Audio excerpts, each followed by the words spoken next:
Olá, amigos, sejam bem-vindos. Para você que não me conhece, eu me chamo Ellen Pires e começa agora o Relato Sobrenatural.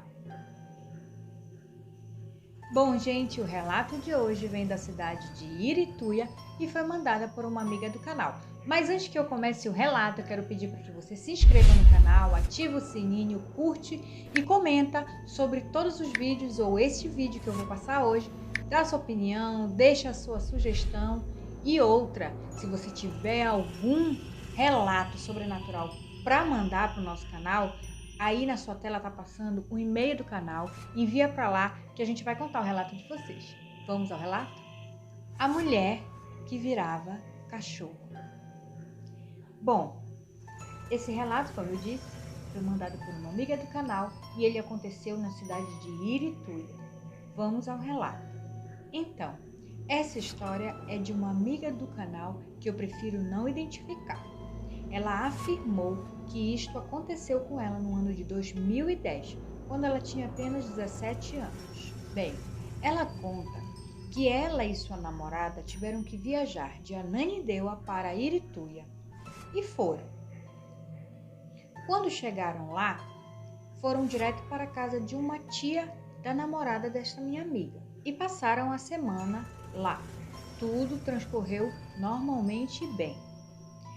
Ela disse que a tia da namorada dela mexia com coisas tipo feitiçarias, magia negra, ocultismo e esse tipo de coisa. Ela era considerada como uma feiticeira ou mãe de santo. E que ela era muito requisitada e conhecida na cidade. Ela fazia serviços de magia negra, coisas desse tipo, e muita gente conhecia ela e pagavam muito bem pelo serviço dela. Bom, em uma noite, a tia dela foi até a sobrinha e avisou que iria precisar que elas duas a acompanhassem até um certo local. Minha amiga percebeu que a tia da namorada dela estava arrumando algumas coisas, mas o que realmente chamou a atenção dela foi a galinha que ela separou para levar. Elas esperaram um pouco para que desse a hora e ela viesse chamar elas. Por volta das 23 horas foi quando essa tia veio chamar as duas para sair. Elas foram acompanhando a tia em uma estrada, foram andando e andaram muito. No meio desta caminhada, a tia disse: "Já estamos quase chegando e vou logo falar para vocês que quando a gente chegar lá, vocês vão ficar de costas para mim. Não é para virar de maneira nenhuma. Se virar para me olhar, já sabe." Ela olhou para a namorada, tentando entender o que estava acontecendo. Andaram mais um pouco até chegarem no local. O local era deserto. Era uma estrada, mas não estava passando carros, pois já era bem tarde. Não tinha casa na redondeza e só tinha um poste que iluminava a beira da estrada, aonde foi o lugar exato que elas pararam. Ela olhou no relógio e viu que eram quase meia-noite. E a tia foi logo falando: "Se virem de costas, não olhem para trás e nem corram, e nada de olhar para mim." Elas viraram e ficaram quietas, só esperando. Foi quando a tia começou a fazer uma espécie de reza, ou algo assim. Ela diz que ela não conseguia entender muito bem o que ela estava dizendo. De repente, ela ouviu uns barulhos de ossos sendo quebrados e os gritos da galinha sendo despedaçados. E aí ela começou a sentir um forte cheiro de enxofre. Ela agarrou o braço da namorada e se encolheram as duas, pedindo que aquilo tudo acabasse logo. Ela abriu os olhos e olhou para o chão. Com a iluminação daquele poste, ela viu a sombra da tia, da namorada dela. Era como se a tia tivesse se transformado em um cachorro e estava comendo a galinha ferozmente. Ela disse que o pavor tomou conta dela. Parecia que aquilo nunca ia acabar. Ela não sabe quanto tempo aquilo durou, Mas quando acabou e elas puderam se virar para ir embora, a tia estava normal e seguiram em silêncio absoluto até chegarem em casa. Disse que ainda chegou a ver outras coisas estranhas que essa tia fazia, como uma vez que ela tirou uma aranha da barriga de uma mulher que afirmou que ela estava com o trabalho feito. Depois disso, ela e a namorada demoraram bastante tempo para terem coragem de ir visitar essa tia dela em Irituia novamente. E diz que ela não era muito de acreditar nessas coisas, mas que depois disso não duvida mais de nada nesse mundo. E aí? O que vocês podem me dizer sobre isso? Eu fiquei assustada com esse relato, porque muita gente conta sobre pactos feitos por feiticeiros, bruxos, pais de santo, mãe de santo, eu não sei muito bem, mas algumas pessoas afirmam sobre isso. Inclusive, a história sobre lobisomem, matinta, homem que vira porco e esse tipo de coisa que são dados como transformações, né?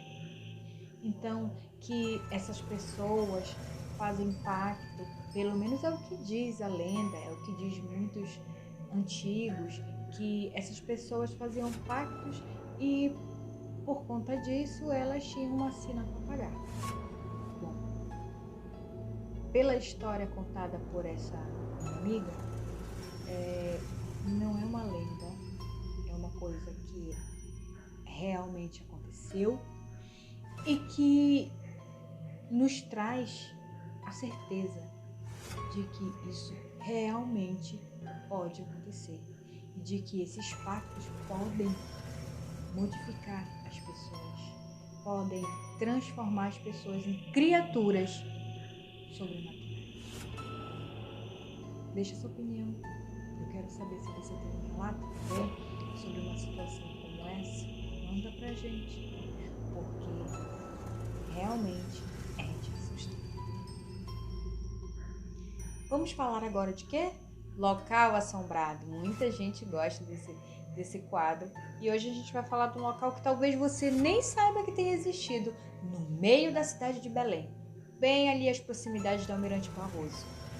Num outro relato a gente contou sobre o Instituto Lauro Sodré, que hoje abriga o TJE, que é o Tribunal de Justiça do Pará. Agora nós vamos falar de um local que é bem próximo e que nem eu, que sou uma fuçadeira de muitas coisas que já existiram no Pará, nem eu sabia que tinha existido esse lugar no meio da nossa cidade, bem pertinho, ali no Almirante, que você passa de ônibus, você vai saber de onde eu estou falando. Vamos agora ao local assombrado. Hospital Psiquiátrico Juliano Moreira. Bom, essa pesquisa foi pedida por uma inscrita do canal, que gostaria muito que fosse contada a história do Hospital Psiquiátrico Juliano Moreira. Então, nós fizemos, olha meu caderno aqui da pesquisa, nós fizemos uma pesquisa, né, sobre o local, porque eu não tinha nenhum conhecimento desse local que havia existido, até porque vocês vão saber lá no final o que está construído em cima desse local. Então vamos lá conhecer onde ficava o Hospital Psiquiátrico Juliano Moreira. Ele foi fundado em 1892.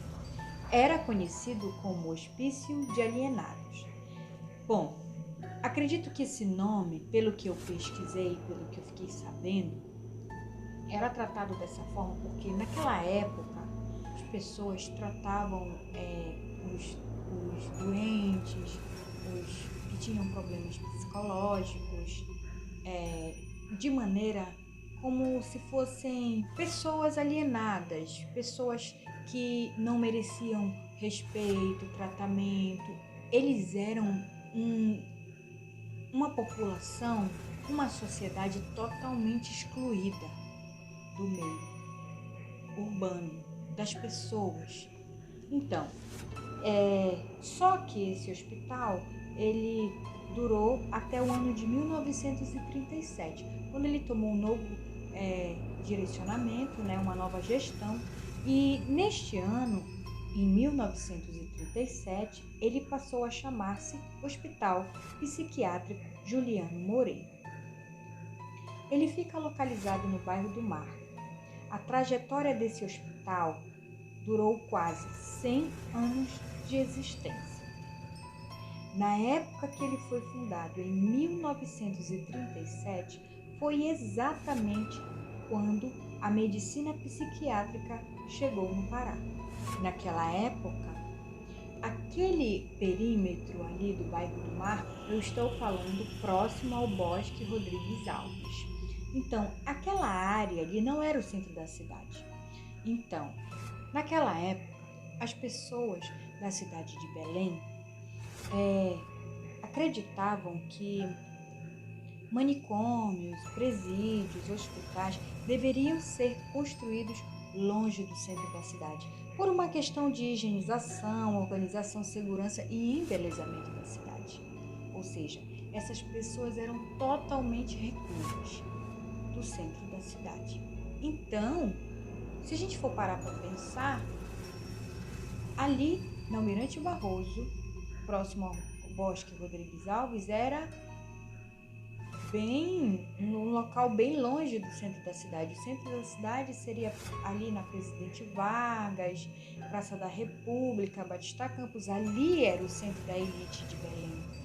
Então, eles ordenavam que as coisas, os presídios, os manicômios, os hospitais, fossem bem distantes, porque era uma realidade que enfeiava a cidade, que eles também não queriam que existisse, ou que pelo menos parecesse existir.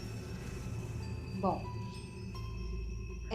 foram muitos, eu encontrei muitos vídeos falando sobre a existência desse hospital psiquiátrico, e eu ouvi dois lados da moeda. Eu ouvi pessoas que falaram que o hospital tinha uma direção católica, existiam freiras, enfermeiros e médicos, todos dedicados por anos, né?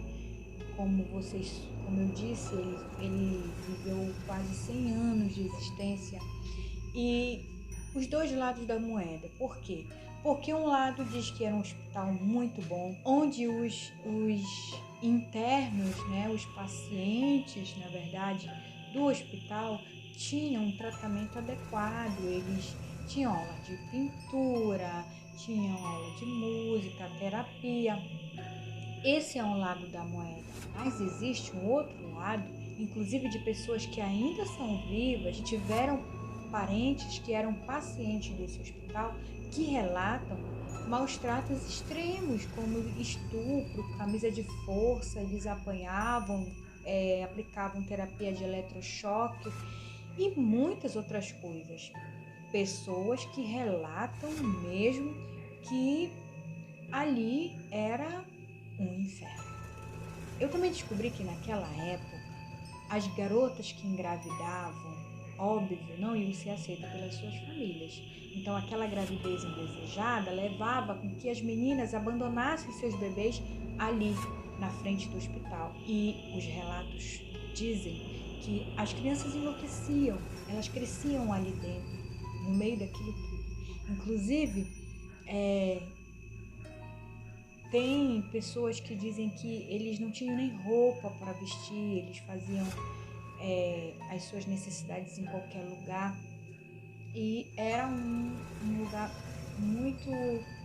de muita tristeza, mas é uma contradição, porque de um lado algumas pessoas, o Estado defende que era tudo certinho, que era tudo legalizado, que era tudo direitinho, e do outro lado, parentes de pessoas que foram pacientes falam o contrário, que era um verdadeiro inferno, que era muito triste a vida daquelas pessoas ali. Bom, em 1982 houve um incêndio que consumiu parte da estrutura do prédio, que fez com que os pacientes fossem remanejados para o CIASPA, que é uma instituição que cuida dessas pessoas em Ananindeua, existe até hoje. Então,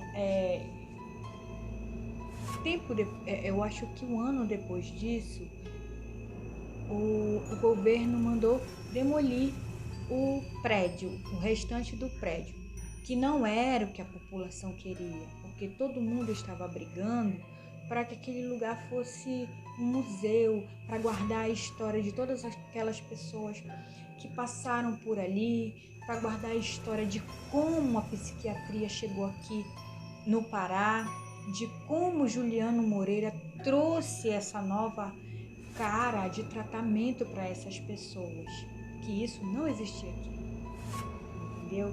Então, eles taxam como uma demolição criminosa, onde tudo deixou de existir. Bom, e hoje, o que funciona no terreno aonde existiu o Hospital Psiquiátrico Juliano Moreira? Hoje funciona o EPA. É ali ao lado ao bosque. Vocês estão vendo imagens dela agora. Gente, é óbvio que eu gostaria muito que o prédio ainda existisse. Muita gente, quem conheceu a história do hospital, as pessoas falavam, até a minha mãe chegou a comentar que ela tinha muito medo de passar por lá, porque era muito assustador ali, e os pacientes ficavam o tempo todo querendo fugir dali, e o muro era bem alto, e muitas vezes eles conseguiam escalar para tentar fugir, e era uma confusão. Mas eu gostaria que o governo não tivesse demolido, que tivesse virado um museu, para mostrar como surgiu esse novo olhar para essas pessoas, que foi a chegada da psiquiatria no Pará. Mas infelizmente isso não aconteceu. Mas lá está funcionando hoje em dia, aliás, há muitos anos, a UEPA. E eu já tenho alguns relatos, inclusive vídeo de pessoas que alegam que é assombrada, que alguns alunos dizem ver vultos que estão de branco, como se fosse paciente de hospital ou enfermeiro, até mesmo freira ou coisas do tipo. Bom, eles podem estar dando relatos sem saber a verdadeira história do que aquele terreno abrigava, na verdade, porque eu mesma que sou muito de fuçar a parte histórica do Pará e de Belém, principalmente, não sabia disso. Então, pode ser verdade, não é, gente? Porque um local que guarda tantas memórias tristes de sofrimento, de humilhação, como um hospital psiquiátrico como esse, com certeza deve ter deixado uma marca assombrosa ali naquele terreno. Se você tem um relato, você estuda na UEPA ou já estudou lá, manda aqui pra gente, viu? Mas não fica muito assustada não, isso é normal. Acho que é, então não sei. Mas manda o relato, manda aí pro nosso e-mail que eu vou contar com certeza a história de vocês. E hoje o local assombrado foi esse, gente. Por hoje o vídeo foi esse. Até o próximo vídeo. Tchau, tchau!